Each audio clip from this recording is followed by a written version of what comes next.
Today, we're making one of our all-time favorite Labor Day sides, Dr. Pepper baked beans. Yep, you heard that right. These beans are sweet, smoky, and a little sassy. After this, you will never make them any other way again. I usually make potato salad for Labor Day, but this year Laura convinced me that we needed to make baked beans instead.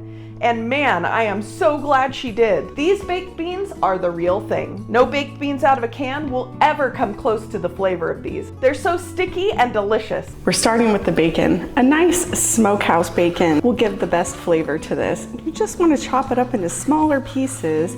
They're going to get all crispy and inside the beans are going to taste perfect. You're slicing about 4 pieces of thick cut bacon and then put it into your cast iron skillet because every good recipe starts with bacon.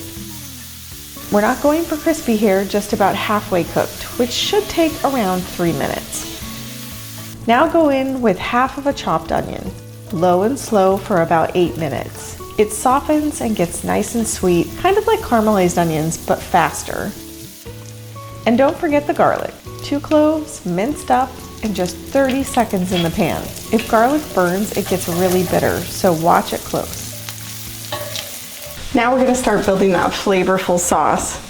And it starts with the tomato sauce. Just pour that in. It's smelling really good in here. And this is where the magic happens. Pour in the whole bottle of Dr. Pepper. Trust me on this one, your beans aren't going to end up tasting like soda. They'll have an intense richness and just a hint of cherry. Pour in the barbecue sauce, molasses,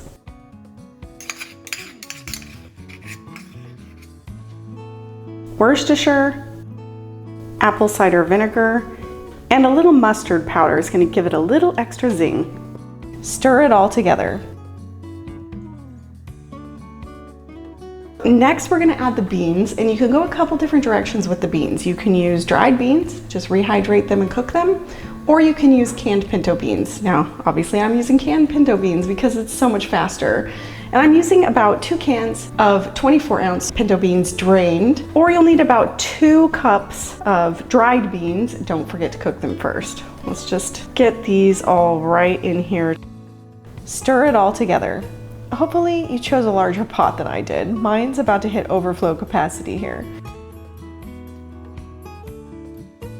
Now you can leave it on the stovetop to bubble away at medium-low heat, or you can pop it in the oven at 350 degrees Fahrenheit, or you can stick it right on your grill. Let it cook for about 20 minutes, stirring it occasionally until the sauce thickens and everything smells incredible. Is it ready to eat? If you were doubting me about the Dr. Pepper, wait until you try this. It's really hard to tell you what the Dr. Pepper does for these beans. It just adds this really great sweetness. Look how smoky it is. Everyone's gonna love this. I can't even imagine having a party without these beans.